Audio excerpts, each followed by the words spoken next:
안녕하세요. 제 나이도 어느새 이제 40이 넘었네요. 그간 시집에서 겪은 일들 정말 힘들고 길었죠. 이제 그 얘기를 여러분들에게 들려드리고자 합니다. 남편과 저는 취미 활동을 하는 온라인 카페에서 알게 되었고 그 오프라인 모임에서 처음 얼굴을 보게 되었답니다. 남편이 먼저 제게 적극적으로 다가왔고 저도 싫지 않았어요. 남편의 성격은 호방하고 놀기도 좋아하며 재주도 많은 사람이었죠. 기타를 잘 다루고 노래도 잘했답니다. 음악을 좋아하는 저는 남편의 그런 점이 참 마음에 들었어요. 그런데 아무리 좋아도 싫은 조건이 있더군요. 남편은 세상 여자들이 모두 기피한다는 홀어머니의 외아들이었어요. 그것도 위로 누나가 셋이나 있는 사람이었죠. 누나들이 모두 잘나가는 커리어 우먼들이라지요. 시아버지는 남편이 중학교 때 돌아가셨다고 들었어요. 가정에 그다지 관심이 없는 분이었고 술과 담배 그리고 여흥을 좋아하셨던 분이라고 하더군요. 재계에서 알아주는 사람이었지만 막판에는 결국 파산을 하셨다고 했어요. 그래서 시어머니가 이를 악물고 돈을 벌었다고 하더군요. 근데 얼마나 악바리로 모으셨는지 남편이 30살쯤 되던 해에는 서울 신촌에 5층짜리 건물을 짓게 되었을 정도로 재산을 모았다는 것이었어요. 시어머니는 게다가 오로지 아들밖에 모르는 사람이라죠. 시어머니가 38세에 낳은 아들이라 얼마나 귀엽게만 키웠을지 짐작이 가더군요. 연애한 지 1년 만에 결혼 이야기가 나왔지만 선뜻 결정이 안 섰어요. 우리가 결혼할 때쯤 시어머니의 나이는 이미 70이 가까웠죠. 비교적 늦게 며느리를 맡게 된 시집에서는 며느리가 어머니를 모시며 같이 살 것을 기정사실화하고 있더라고요. 남편도 그랬고요. 정말 발이 안 떨어지더군요. 제일 걱정거리는 아버지가 일찍 돌아가셨기에 남자가 가정에서 해야 하는 역할에 대한 롤모델이 없다는 것이었어요. 저희 친정은 부유하지는 않지만 단란한 집안이었어요. 아버지가 반듯하시고 엄마도 자애로우셨죠. 그러니까 각자가 가정에서 맡아야 할 역할을 모두 잘하는 그런 집안이었어요. 이런 친정에서 살다가 남편의 적극적인 구애로 영 다른 환경으로 시집을 가게 된 저. 이제 저의 그 험난한 시집살이를 여러분께 낱낱이 들려드릴게요.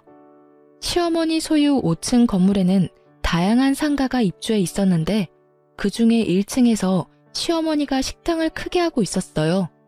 건물 5층에는 살림집과 사무실이 함께 있었는데 남편이 그 사무실을 차지하고 사업을 하고 있었고요. 시집살이 며칠 만에 벌써 제 심기가 불편한 일이 벌어졌죠. 너는 참 살림을 잘하는구나. 우리 딸들은 영 살림하고는 거리가 멀어. 하긴 걔들이야 공부만 했으니까. 나도 일하면서도 딸들 일 안 시켰어. 참 묘한 뉘앙스가 풍기는 시어머니의 말이었어요. 그러니까 우리 엄마는 저를 살림에 부려먹었다는 건가요? 그리고 시누이들은 공부만 했고 저는 일만 했다는 말로도 들리더라고요. 저도 대학을 나온 사람이었어요. 그냥 살림 참 잘하는구나 까지만 했으면 얼마나 좋았겠어요. 이 말은 저에 대한 말일 뿐만 아니라 우리 부모님에 대한 말이기도 했죠. 기분이 참 나빴답니다. 한마디 할 수밖에 없었죠. 어머니, 저도 친정에서는 손에 물 안 묻히고 공부만 하던 사람이에요. 저희 어머니도 일을 하셨지만 저희들 일 안 시키셨고요. 그렇지만 저희 집에서는 아버지도 가끔 우리 남매가 좋아하는 별식을 만들어 주시기도 하세요. 다들 기초적인 집안일 정도는 엄마가 아니더라도 할 수 있게끔 키워주셨어요. 제 말대꾸가 불만인지 시어머니가 꿍얼꿍얼 거리더군요. 시집 온 지 며칠 만에 기분이 제대로 상한 저는 퇴근한 남편을 붙잡고 어머니가 이러저러한 말씀을 하시더라 기분이 좋지 않았다 라고 말을 했죠. 하지만 남편은 그게 무슨 문제인지 모르겠다는 듯 어리둥절하다가 그저 웃고 말더라고요. 그리고 시아버지가 남편이 중학교 때 돌아가셨기에 가장의 역할이 뭔지 알지 못할 거라는 저의 걱정은 그대로 들어맞고 있었어요. 남편은 가정이 어떻게 돌아가고 있는지 관심이 1도 없더라고요. 철저히 공과 사를 구별하는 사람이었고 절대적으로 공을 앞세우는 사람이었죠. 회사 일 밖에는 모든 일이 안중에 없더라고요. 남들은 제가 시어머니가 건물주인 부잣집으로 시집을 갔다고 부러워했죠. 하지만 건물 한 채가 아니라 10채가 있으면 뭘 하나요? 시어머니는 정말 돈을 안 쓰는 구두쇠 중에 구두쇠였답니다. 아주 기초적인 생활비만 주곤 했어요. 제 용돈 같은 것을 따로 기대할 수도 없었죠. 그래서 저는 남들이 부러워하는 부잣집으로 시집가서 돈은 쪼개고 쪼개서 써야만 했답니다. 시어머니가 1층에서 식당을 경영하니 거기서 가끔 끼니를 때울 수도 있으련만 늦게 며느리를 보아 며느리 재미를 단단히 보아야겠다고 생각한 시어머니는 매 끼니를 5층 살림집에 올라와서 먹었죠. 당연히 제가 그 세 끼를 모두 차려내야 했어요. 시어머니의 친정이 가까운 곳에 있기에 가끔 출타를 하시기도 하더군요. 저한테는 그런 날이 그렇게 반가울 수가 없었어요. 한 끼라도 밖에서 해결하고 오니 제가 신경 쓸 일이 줄어들잖아요. 5층 살림집은 옥상에 면에 있어서 아직 초여름인데도 많이 덥더라고요. 그런데 그해 여름 정말 살인적인 더위가 우리나라를 덮쳤죠. 보통 36도, 37도를 오르내렸어요. 가뜩이나 더운 건물, 옥상의 면한 살림집에서 저는 정말 숨도 제대로 쉴 수 없었답니다. 어머니, 에어컨 한 대만 거실에 설치해주세요. 숨이 막혀서 도저히 못 살겠어요. 제가 가만히 앉아만 있는 사람도 아니잖아요. 이 상태에서는 가만히 앉아있는 것도 힘들어요, 어머니. 사실 남편은 자신의 사무실에서 시원한 에어컨 바람을 쐬면서 일을 하고 있었고 시어머니가 운영하는 1층 식당도 에어컨이 빵빵했답니다. 제가 정말 끼니 준비도 못할 정도로 힘들다고 하자 에어컨을 사주기는 하더군요. 그런데 제가 에어컨을 틀고 있을 때마다 10분 정도 지났다 싶으면 굳이 올라가서 끄는 것이었어요. 이러려면 에어컨을 왜 산 건지 알 수가 없더군요. 그런데 미국으로 유학을 갔던 막내 시누이가 방학이 되어서 잠시 한국에 오자 그 에어컨을 빵빵하게 틀더라니까요. 그리고 하루는 근처에 사는 둘째 시누이가 이런 트집을 잡았죠. 자네 우리 엄마 사육하는 거야? 먹을 것만 주면 되는 강아지인 줄 알아? 근처에 사는 둘째 시누이는 자주 집에 들러서 제 살림에 깊숙이 관여하고 있었어요. 어느 날 제가 바깥에 볼 일이 좀 있어서 점심 반찬들을 식탁 위에 차려놓고 천으로 덮어놓은 다음에 외출을 했었죠. 밥만 덜고 국만 데우면 먹을 수 있도록 차려놓은 것이었어요. 둘째 시누이가 그것을 보더니 사육이니 뭐니 하는 따위에 말 같지도 않은 말을 내뱉더라고요. 형님, 어머님 식사하실 때 반드시 중전마마 수라상 지키는 상공처럼 꼭 누가 있어야 되는 건가요? 형님도 형님 시댁에서는 맏며느리라면서요. 그런데 분가에서 사시잖아요. 시집에 가서 일주일만 하루 세끼 꼬박 해드려 보세요. 그러고 나서 말씀하세요. 그렇게 시누이와 제가 말도 안 되는 일로 말다툼을 하게 되었답니다. 시누이가 손윗사람한테 버르장머리 없이 말대꾸를 했다고 어디서 배운 버릇이냐고 했고 시어머니도 옆에서 거들더군요. 제가 더 이상 말하기도 싫어서 제 방으로 들어가려고 했더니 굳이 제 팔을 잡아당겨 자기 앞에 세우려고 하더라고요. 뿌리치는 과정에서 제 손이 시누이의 팔을 살짝 쳐냈거든요. 그런데 그걸 가지고 제가 시누이를 때렸다나요? 아, 정말 시월드라는 게 이런 거였나요? 마음속에서 못 살겠다, 아니 안 살 거야 소리가 하루에도 몇 번씩 들리곤 했어요. 어느 날 살림집 바로 옆 사무실에서 일을 하고 있던 남편이 낮에 잠시 집으로 들어왔더라고요. 남편을 붙잡고 정식으로 말을 했죠. 누나를 드나들지 못하게 막아달라고요. 그리고 오더라도 남의 살림에 이래라 저래라 자꾸 참견을 하면 저는 더 이상 여기서 안 살겠다고 경고했어요. 그런데 도리어 남편은 제게 경고를 하더라고요. 뭐? 누나더러 집에 오지 말라고 하라고? 여기가 누나한테 왜 남의 집이야? 참나, 남의 살림이라고? 그리고 누나한테 들으니 당신이 누나를 때렸다면서? 손이 시누이를 때려? 어디서 배워먹은 버릇이야. 안 살고 싶으면 지금 당장이라도 나가. 살지 말라고. 그 순간 쨍그랑 소리가 들렸답니다. 유리가 바스라지는 소리였죠. 벽에 걸려있는 액자를 남편이 주먹으로 쳐서 깨트린 것이었어요. 집안에 관심이 요만큼도 없는 남편이었지만 자기 식구 욕하는 것은 참을 수가 없었던 모양이더군요. 그렇게 저와 남편 그리고 시누이 사이는 결코 가까워질 수 없는 사이가 되었죠. 거기다가 시어머니는 가까운 시장을 가든 먼 지방을 가든 저를 꼭 수행 비서처럼 데리고 다니길 좋아했어요. 제 일정도 있고 저도 밖에서 다른 약속도 잡을 수 있는 사람인데 결코 그런 배려 없이 바로 30분 전에 이야기하고서는 꼭 같이 가야 한다고 통보하는 것이었죠. 어머니, 저도 만날 사람도 있고 밖에서 봐야 할 일도 있어요. 적어도 이틀 전에는 어딜 가야 된다고 말씀을 좀 주세요. 그래야 저도 일정 조절을 하죠. 뭘 안다고 약속을 만들고 다니니? 우리 딸들이야 밖에서 일을 하고 있으니 그렇다 치자. 너는 집에만 들어앉아 있으면서 밖에서 할 일이 뭐가 있어? 뿐만 아니라 시어머니는 이미 결혼을 한 아들의 속옷까지 여전히 직접 챙기더군요. 아침에 출근을 할 때는 이거 입혀라 저거 입혀라 하면서 남편의 옷을 골라주는 일에까지 여전히 손을 떼지 않고 있었어요. 도무지 경우라는 것이 통하지 않는 곳이 제가 속한 시월드였죠. 도대체 세상에 하나밖에 없는 외며느리한테 이렇게 해서 나중에 무슨 대접을 받으려고 그러나 싶은 생각이 들었어요. 그리고 우리 친정에 대해서는 무시하는 태도로 일관하더군요. 시집간 첫 해, 첫 명절날 친정에 가져다 주라고 선물을 내미는데 남의 명함이 떡하니 붙어있는 보기에도 초라한 싸구려 인삼 상자였어요. 그러니까 남한테 받은 선물을 명함도 안 떼고 있다가 그걸 우리 친정집에 갖다 주라는 것이었죠. 그거 가지고 당신도 나가. 보기 싫으니까 가지고 꺼지라고. 남편에게 그 선물을 집어 던지면서 화풀이를 했어요. 한바탕 싸움이 됐죠. 남편은 도대체 그게 무슨 문제냐며 제게 따지더라고요. 더 이상 남편에게 말을 해봤자 제 입만 아플 것 같아서 그만두고 그 선물을 쓰레기통에 던져버렸죠. 친정에서는 여동생에게 과일 상자를 직접 들려서 보내셨더라고요. 여동생이 저와 한 해 차이로 결혼을 했는데 바로 아이가 들어서서 배가 많이 부른 상태였어요. 하지만 앉으라는 말 한마디, 차 한 잔 대접이 없더군요.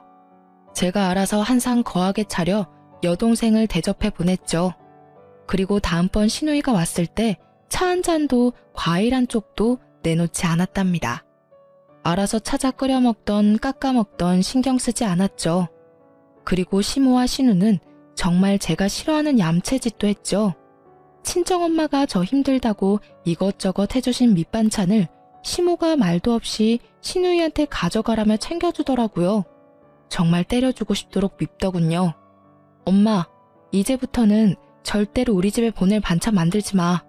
시누이인지 뭔지가 다 가져다 먹는단 말이야. 엄마가 얼마나 없는 시간 내서 정성 들여 만든 건데 나 아깝고 분해 죽겠어. 친정엄마는 좀 더 많이 만들어 보내주시겠다고 했지만 제가 굳이 하지 말라고 했죠. 이혼이라는 단어가 머릿속에 왔다 갔다 하기 시작했어요. 물론 그렇게 된 데에는 남편의 태도도 한몫했답니다. 도대체 그 회사는 일은 안 하고 회식만 하는지 매일 회식을 핑계 삼아 술이 머리 꼭대기까지 차서 귀가하는 것이었어요. 귀가하는 시간도 밤 12시를 넘기는 것은 기본이고 심지어 술에 취해 건물 계단에서 자다가 관리인이 떠엎고 들어오는 일도 부지기수였답니다. 건물에 입주해 있는 상가 상인들이 남편에 대해서 알코올 중독자니 뭐니 하는 소리들을 입에 담고 있었죠. 그런데 남편에게는 그런 소리도 들리지 않는 것 같았죠. 정말 남보기에도 창피했어요. 그런 남편에게 정말 정식으로 제 입장을 이야기해야겠다고 생각하고 오늘은 제발 일찍 들어오라고 부탁했죠. 밤 10시에 귀가했더라고요. 이 시간이면 정말 남편으로서는 이른 귀가 시간이었답니다. 나 더 이상 못 살겠어. 나는 시어머니 모시려고 결혼한 것도 아니고 따로 살고 있는 시누이한테 살림 간섭 받을 이유도 없어. 이러려면 돈 주고 말 잘 듣는 파출부나 가정부를 부르면 될 일이었잖아. 우리 당분간 따로 있자. 나 친정에 가 있을게. 당신은 결혼이라는 것의 의미도 모르고 가정에서 남자가 어때야 하는지도 전혀 모르는 것 같아. 그저 어머니만 떠넘겨놓고 결혼하기 전하고 전혀 다를 바 없이 사는 게 당신한텐 결혼 생활이야? 돌아가신 아버님 걸으신 길 당신이 똑같이 걷지 마. 그리고 저는 필요한 짐들을 챙겨서 친정으로 가버렸답니다. 친정으로 간 지 열흘이 됐는데도 새끼를 꼬박 부려먹던 시어머니가 굶어 돌아가셨다는 소식은 들리지 않더군요. 그리고 수행비서가 없이도 잘도 돌아다니는 것 같았어요. 친정에서 간 지 12일째 되는 날 남편이 찾아왔더군요. 저는 제 입장을 조금 더 구체적으로 정리해서 말했죠. 분명히 말했지만 이대로는 안 살아. 이혼하든가 아니면 분가해. 둘 중에 하나 선택은 자기 자유야. 분가하면 당연히 집은 시집에서 해줘야 하는 거고 알아서 판단하고 연락 줘. 며칠 후에 남편이 다시 저를 찾아왔더군요. 거참 어쨌든 돈은 많은 집안인가 봐요. 지금 있는 건물에서 차로 약 1시간 정도 떨어진 곳에 시어머니가 사놓은 아파트 한 채가 있다는 것이었어요. 그 아파트를 전세를 주었는데 나갈 때가 되었으니 거기로 살림을 나자는 것이었죠. 웬일인가 싶더라고요. 어쨌든 이사를 했답니다. 저는 이제 간섭받지 않고 제 맘대로 집을 꾸밀 수도 있고 내가 먹고 싶고 남편에게 먹이고 싶은 것도 맘대로 먹일 수 있게 된 것이었어요. 정말이지 날아갈 것 같더군요. 친구들을 불러서 간소하게 집들이도 했죠. 그런데 정말 의외로 시누이가 이사 비용이라면서 봉투를 하나 내밀더군요. 그렇지만 열어보고 정말 화가 나지 않을 수 없었어요. 돈도 잘 번다는 사람이 준 봉투에 달랑 5만 원이 들어있었답니다. 누가 이사 비용 달라고 했나요? 차라리 주질 말던가요. 박박 찢어버리고 싶더라고요. 그리고 어느 날 정말 상식적으로 이해가 가지 않는 일이 또 생겼답니다. 시어머니의 새끼 밥을 다 해서 남편 출근길에 도시락으로 싸서 보내라는 것이었어요. 길을 막고 물어봐. 분가한 며느리가 시어머니 새끼 도시락을 싸서 보내는 게 경우에 맞는지 말이야. 그리고 어머니 연로하셨다곤 하지만 건강하게 일하고 계시잖아. 나 없을 때는 도대체 어떻게 먹고 살았어? 자기가 밥 해먹고 살았을 리도 없고 어머니가 식사 정도는 해결하셨을 거 아니야. 그리고 식당을 하시니 웬만한 건 거기서 해결하실 수도 있잖아. 나는 그렇게는 못하니까 가서 싫다고 전해드려. 시누이들한테 전화가 돌아가면서 오기 시작하더라고요. 도시락 싸서 보내라고요. 그렇게 어머니 끼니까지 걱정이 되면 형님들이 알아서 어머니 모시고 살라 했어요. 그리고 다음부터는 시누이들에게 전화가 오면 그냥 끊어버리고 말았죠. 그쯤에 저한테 이상한 증상이 나타나기 시작했어요. 시집까지 차로 딱 1시간 거리인데 갔다 오면 마치 부산 정도 거리에 갔다 온 것처럼 피곤하고 머리가 깨지는 것 같이 아팠답니다. 뇌파 검사를 비롯해서 별별 검사를 다 받아보았지만 뇌 쪽에는 이상이 없다는 것이었어요. 그런데도 두통이 한번 시작되면 견딜 수가 없이 아팠죠. 그리고 살이 정신없이 빠지기 시작하더라고요. 친정엄마가 보약을 지어오기도 하셨어요. 그런데 10번째쯤 뇌검사를 받기 위해서 갔던 곳에서 갑상선에 문제가 있을 것이라고 진단을 하더군요. 검사를 해보니 아니나 다를까 갑상선 기능 항진증이라고 하는 것이었어요. 모든 신진대사가 보통 사람보다 너무 원활하게 이루어진다는 것이었죠. 그러니까 조금만 움직여도 피곤하고 살도 빠진다는 것이었어요. 모든 신진대사가 보통 사람보다 너무 원활하게 이루어진다는 것이었죠. 그러니까 조금만 움직여도 피곤하고 살도 빠진다는 것이었어요. 이런 와중에 시집에서는 이제 분가까지 시켜주었으니 빨리 손주를 보여달라고 청화를 하기 시작했어요. 외아들이니 아들을 낳아야 한다나요? 그런데 갑상선 약을 먹으면서 임신을 한다는 것이 정말 찜찜하고 의사도 권하지 않는 일이었어요. 산모에게는 신부전도 나타나고 또 태아에게는 발육부진, 조산, 사산의 위험도 크다고 하더군요. 에휴, 내 친구들이 나 들으라고 하는 소리인지 손주 자랑들을 해대는데 이건 뭐 며느리가 비실거리니 손주를 볼 수가 있어야 말이지. 아이고 내 팔자야. 늦게 본 아들이라 손주 좀 빨리 보고 싶어서 분가를 시켰는데 뭐? 무슨 병이라고? 어머니, 엄마가 마음도 몸도 건강해야 태아도 건강한 거죠. 엄마의 몸 상태나 마음 상태가 이런데 어떻게 당장 아이를 갖겠어요? 조금만 기다려 주세요. 하지만 제가 아프고 싶어서 아픈 것도 아니고 산모나 태아에게 그렇게 위험하다잖아요. 그래서 피임을 하고 약 1년을 치료를 받고는 이제는 임신도 생각해보라는 의사의 진단을 받게 되었답니다. 이제 저는 아이를 갖기 위해 노력했죠. 그런데 하늘을 봐야 별을 따죠. 이사했다고 해서 제 버릇 개 주겠어요? 아마 그런 버릇은 개도 안 받을 것 같더라고요. 역시 새벽 귀가나 아니면 아예 시집 건물에서 자고 바로 출근하는 일이 허다했어요. 자고 바로 옆 사무실로 출근을 해버리면 되니까요. 이사를 하던 해 여름이 끝나갈 무렵 태풍이 몰려오면서 많은 비를 뿌렸답니다. 우리가 사는 아파트 근처에 하천이 범람할 것이라고 대피를 준비하라는 안내방송이 밤새 계속되었고 뉴스 자막에도 하천에 범람 위험이 있다며 알려주더라고요. 하지만 남편놈은 저 혼자 집에 있는 걸 알면서도 전화 한 통 없더군요. 그렇게 위험한 상황이 지나고 난 후 저는 아예 도어락 비밀번호를 바꿔버렸어요. 그리고 아무리 문을 두드려도 열어주지 않았죠. 이런 상황인데 손주를 빨리 내놓으라니 도대체 황당하기 이를 데가 없었답니다. 정말 잘못한 걸 알아서 그러는지 아닌지 모르겠지만 잘못했다고 싹싹 빌기에 이번에만 용서해주기로 하고 문을 열어주었죠. 평생 함께 안 살 거라면 모르지만 살 거라면 이제 아이 가질 생각도 해야 된다는 것을 알아듣게 설명했어요. 알아들었는지 어쨌는지 귀가 시간이 약간 당겨졌고 그로부터 약 5개월 후에 임신을 했다는 진단을 받을 수 있었답니다. 간간히 들리던 그 도시락을 안 싸보내는 것에 대한 불만도 쏙 들어갔죠. 아이를 가지니 시집에서 저를 대하는 대접이 조금은 나아지더라고요.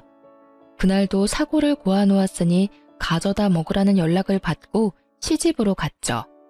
시어머니와 찻잔을 마주하고 앉아서 얘기를 나누고 있었어요. 돌아가신 시아버지의 형제분으로 작은 아버지가 있었지만 그 댁에도 딸만 넷이었어요.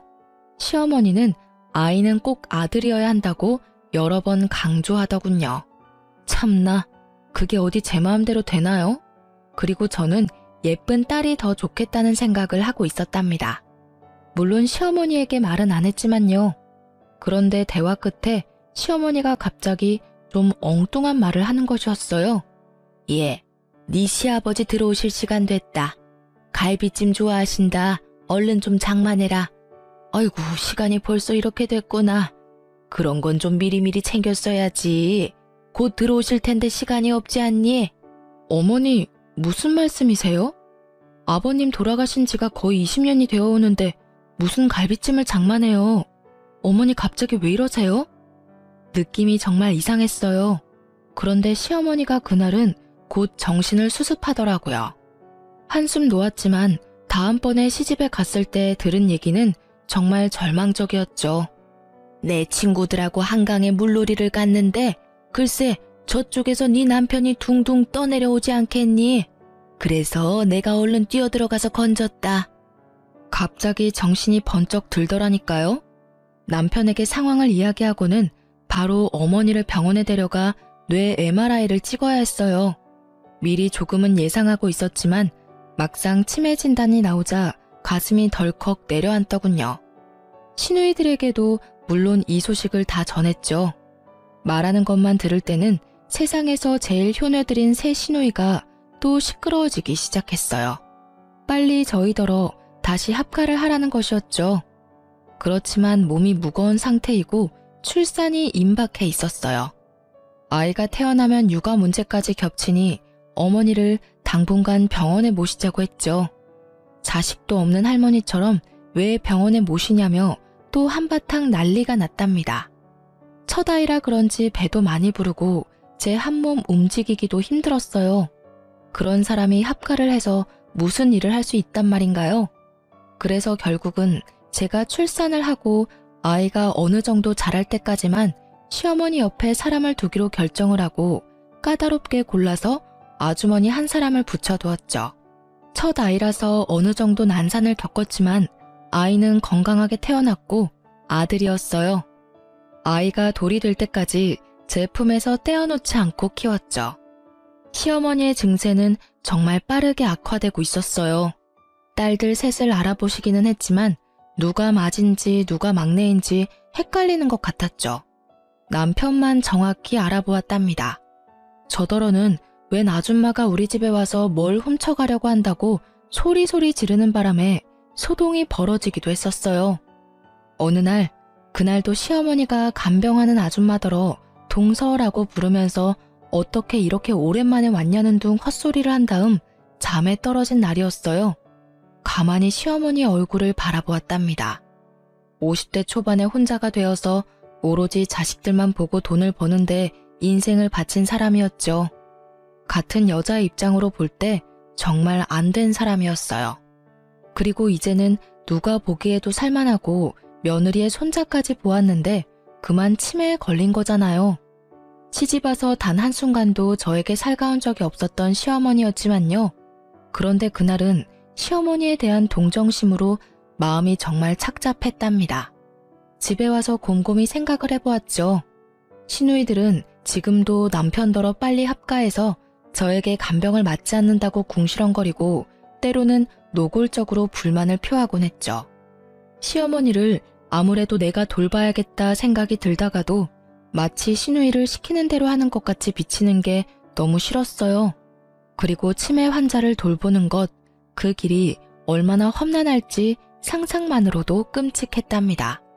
어느 하루 시집에 가서 아줌마에게 물수건을 받아서 시어머니의 얼굴과 손을 씻겨주고 밥을 먹도록 도와주었어요. 애미야, 네가 왔구나. 어딜 갔다가 10년 만에 이렇게 돌아왔니? 그동안 정말 보고 싶었다. 미국에 유학을 갔었다면서? 저와 막내딸에 대한 생각이 합쳐지거나 헷갈린 것 같더군요. 그 막내딸도 이제 곧 유학을 끝내고 귀국할 것이라고 들었거든요. 시모는 제 갓난아들을 품에 안고는 마치 태어나고서 처음 본 아이처럼 그렇게 반가워하더라고요. 시어머니를 이리저리 바꿔 뉘어가면서 몸 상태를 살펴보았어요. 고용된 간병인이 아무리 잘 돌봐준다고는 하지만 역시 남은 남이더라고요. 욕창이 어느 정도 와 있었고 몸 구석구석이 깔끔하지는 않더군요. 저는 그 순간 제 인생 전체를 내던져버릴 수도 있는 결심을 했답니다. 제가 어머니를 떠맡기로요. 남편한테 제 심정을 말하고는 분가에서 살고 있던 집을 정리해서 시집 건물로 다시 들어왔답니다. 아이를 친정에 맡겼고 친정엄마가 며칠에 한 번씩 아이를 데리고 시집으로 찾아와 주셨어요. 시누이들이 또 극성을 떨기 시작하더군요. 돌아가면서 찾아와서는 어머니가 좀 정신이 있다 싶을 때 엄청 극진하게 대하는 것이었어요. 그럴 때는 저를 옆으로 밀어내더라고요. 속셈은 아주 뻔했죠. 어머니가 정신이 있을 때 어떻게든 상속에 대하여 자신들에게 유리하게 해놓으려는 것이었어요. 그리고 어머니가 영 정신이 없다 싶으면 또 저에게 이것저것 트집을 잡아 잔소리를 하는 거였죠. 그렇게 마음에 안 들면 형님이 모셔가세요. 나 안 말려요. 지금 모셔가실래요? 큰형님이 먼저 모셔가시겠어요? 저는 실제로 주섬주섬 시어머니의 짐을 쌌어요.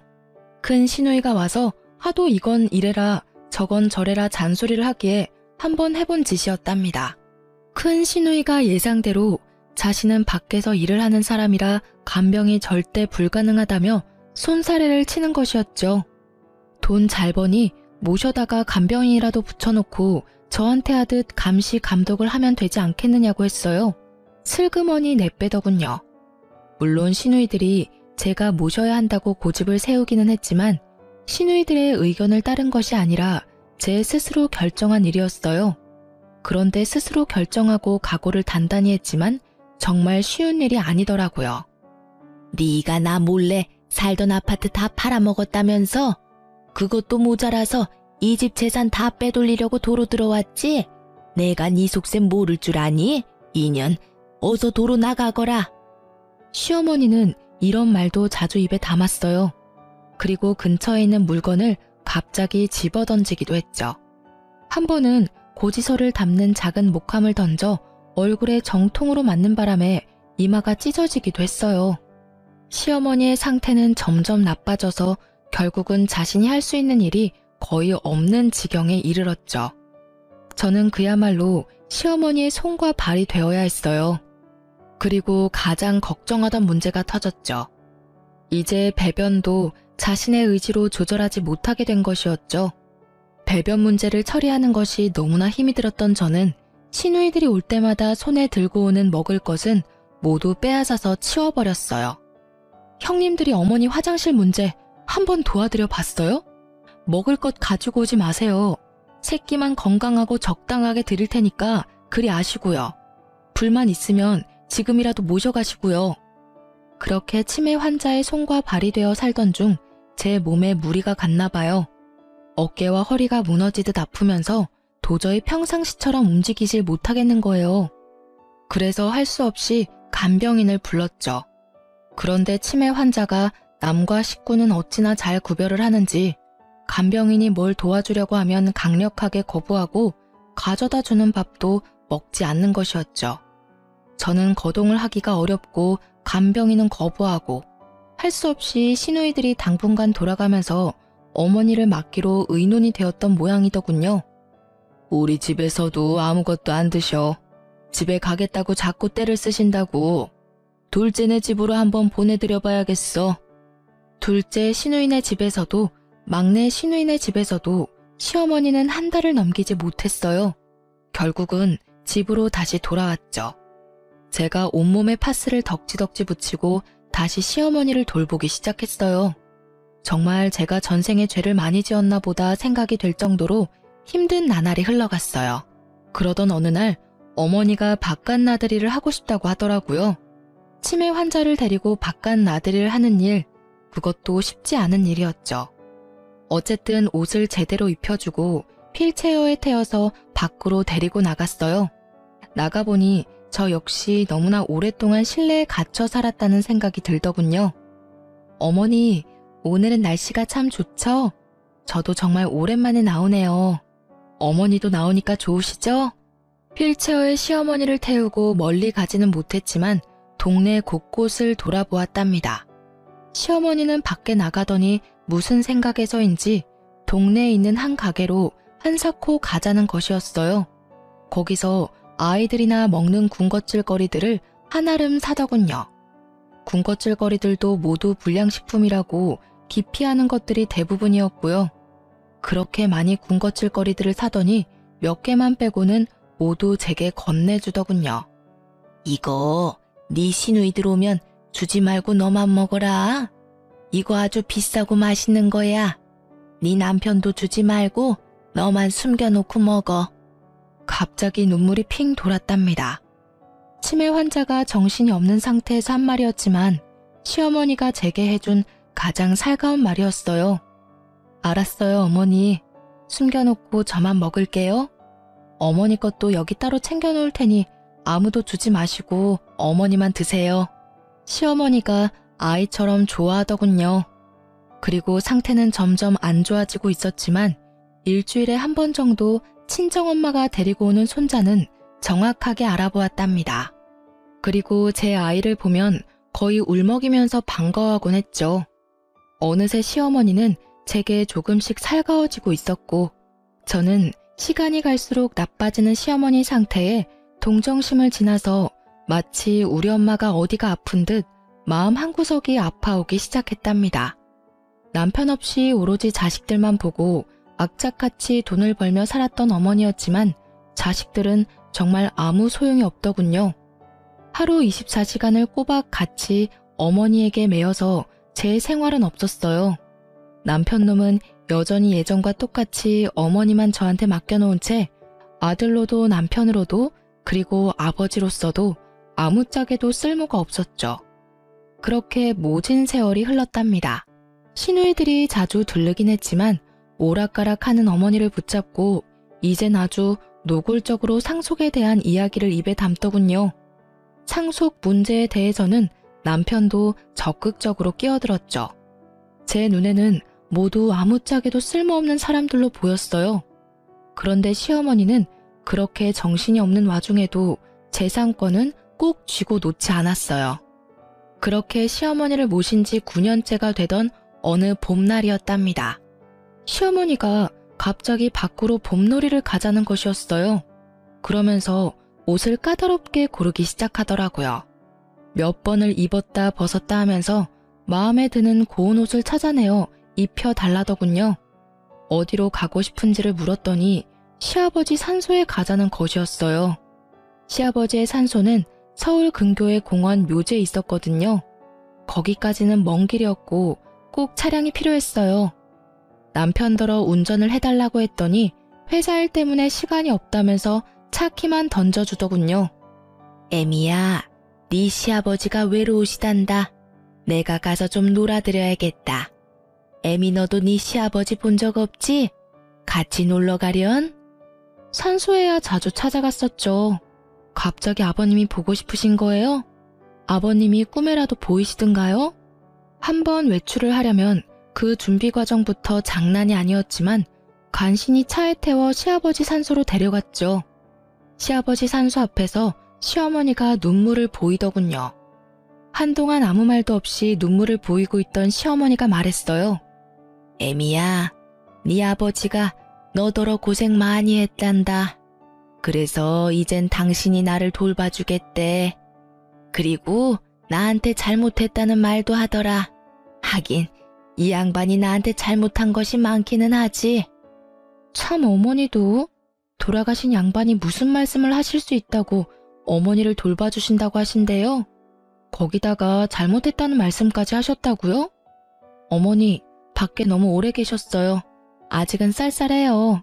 오늘은 이만 집에 가시고 다음에 또 바깥 구경 시켜드릴게요. 그렇게 시아버지의 산소에 갔다가 집으로 돌아왔죠. 피곤했는지 시어머니가 오자마자 잠에 떨어지더군요. 늘 하던 대로 다음날 아침에 물수건을 먼저 준비해서 씻겨주려고 방으로 들어갔어요. 그런데 시어머니는 아직 자고 있는 것 같았어요. 치매 환자들이 모두 그러는지 어머니만 그러는지 알 수 없었지만 우리 시어머니 경우에는 새벽같이 일어나서 배고프니 밥 달라고 소리소리 지르면서 저를 부르는 경우가 많았답니다. 그런데 오늘은 그러지도 않고 그냥 잠만 자고 있었어요. 어제 많이 피곤했나 보다 생각하고 물수건으로 어머니의 손을 씻기려는 순간 직감적으로 일을 당했다는 것을 느낄 수 있었답니다. 그 전날도 술에 취해 늦게 들어왔던 남편이 아직 자고 있었기에 고래고래 소리를 질러서 남편을 불렀어요. 제 소리가 심상치 않았는지 남편이 얼른 달려오더군요. 곧 119 구급대가 출동했고 어머니가 병원으로 이송되었어요. 병원에서 어머니가 세상을 뜬 지 이미 서너 시간이 지났다는 것을 확인해 주더군요. 제 입에서 저도 모를 통곡 소리가 튀어나왔어요. 내가 어머니 모시기가 너무 힘들어서 빨리 돌아가시라고 마음속으로 빌기도 많이 빌었어요. 죄송해요, 정말. 제가 잘못했어요.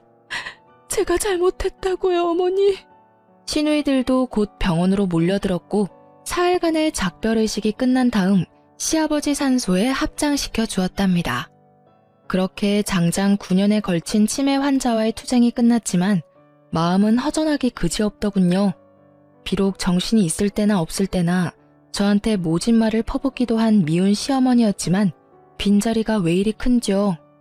며칠을 그렇게 허망한 상태에서 지내던 어느 날 시댁 작은아버지가 웬 신사 하나와 같이 집에 들어서더군요. 애미야, 네 시어머니께서 살아생전에 나를 시켜 이 변호사분한테 재산에 관한 유언의 공증을 맡기셨다. 그걸 집행하러 온 거야. 그 변호사분이 공개하는 어머니의 유언은 정말 의외의 것이었어요. 건물과 우리가 살던 아파트 그리고 서울에 있던 땅까지 모두 저에게 상속한다는 내용이었죠. 정말 놀랄 수밖에 없었습니다. 유언을 공개하는 자리에 같이 동석했던 시누이들과 남편의 입에서 비명소리가 터져나오고 집안은 그야말로 세계 2차 대전쯤 되는 전쟁터가 되었죠. 저도 시누이들도 그리고 남편도 모두 놀라고 있었어요. 남편과 시누이들은 당연히 유류분을 걸고 넘어지면서 자신들이 챙길 것을 챙겼지만 그 많은 재산 가운데 절반은 결국 제 것이 되었습니다. 작은아버님 말에 따르면 그래도 어머니가 정신이 있을 때 연락을 취해서 이렇게 조치해달라고 했고 작은 아버님은 부탁받은 그대로 행했다는 것이었죠. 친정엄마가 몇 년 전에 하신 말씀이 문득 기억나더군요. 그날도 어머니를 챙기는 것이 너무나 힘이 들어서 아이를 데리고 오신 친정엄마에게 하소연을 하면서 울던 중이었어요. 얘야, 선한 끝은 꼭 있는 법이다. 그리고 사람은 누구나 자신의 짐 하나씩은 꼭 짊어지고 가는 거야. 피하려고 하지 말아라. 그래야 선한 끝을 볼 수 있는 거야. 이 말씀이 갑자기 생각나더라고요. 임신을 한 상태에서 시어머니의 병구안을 시작했었죠. 떠나고 나니 왜 그렇게 못해준 것만 생각이 나는지요. 그렇게 이를 갈고 치를 떨면서 보낸 세월이었지만 사람에 대한 그리움이라는 것이 참 묘한 것이더군요. 이제 남편과의 사이에 남은 일이 있었죠. 이혼 절차를 진행하려고 준비를 했답니다. 남편 놈이 죽어도 이혼은 못하겠다고 버티더군요. 아마도 제게 돌아온 어머니의 재산 중 절반에 대해서 관심이 동했겠죠. 어머니 살아생전에 어머니에 대해서 정말 관심이나 있었어? 어머니에 대한 관심은 없고 오로지 재산에만 관심이 있었겠지. 그렇게 똑똑하다는 사람들이 어떻게 사람과 사람과의 관계가 그렇게 단순한 것이 아니라는 걸 몰라? 부모든 남이든 자기한테 유리한 것만 취하려는 것이 인간관계야? 당신하고 당신 누나들은 가족이라는 가까운 사람들 사이에서도 애정이라는 것이 무엇인지를 모르는 사람들이야. 나는 당신이 우리 아이에게조차도 진실한 애정을 가질 수 없는 사람이라고 생각해. 사람들이 쉽게 말하기를 아이를 봐서라도 이혼하지 말라고 하지. 그렇지만 나는 오히려 아이를 위해서 당신과 갈라서려는 거야. 사람에 대해서 진실한 애정을 가져보기를 바래. 결국은 남편이 동의하지 않아 이혼 문제는 소송으로 넘어갔죠. 저는 남편이 그간 어떻게 생활해왔는지에 대해서 건물에 입주해 있는 상인들과 동네 주민들로부터 차근차근 증언을 모았답니다. 그리고 어머니가 치매에 걸려 9년을 누워있는 동안에도 그런 생활 습관을 버리지 못했다는 것을 자세히 설명했어요. 일말의 양심은 있는지 부인하지는 못하더군요. 결국 이혼 소송에서 제가 이겼고 이제야말로 제 인생이 처음 길을 잘못 들었던 그 지점으로 다시 돌아간 것 같았답니다. 이제 제게 남은 것은 아이를 잘 키우는 일이겠죠. 친정에서 키우려고 해요. 가정 안에서 각자 자신의 역할을 해내는 사람들의 진솔한 삶을 보여주고 싶기 때문이었죠. 아이는 지금까지는 잘 자라주고 있답니다. 제 삶의 이유이자 희망이 된 아이. 부디 장차 제 며느리에게는 아이의 아버지의 그 전처를 밟게 할 수 없다는 어찌 보면 소박한 생각으로 키우고 있어요. 그래서 우리 아들에게 시집 오는 며느리는 세상에서 제일 행복한 여자가 되어주길 바랄 뿐이랍니다. 이렇게 제 인생은 또 선한 끝을 향해서 갑니다. 결혼하고 나서부터 지금까지 제 험난한 시집살이에 대해서 말씀드렸어요. 긴 글 읽어주셔서 감사합니다.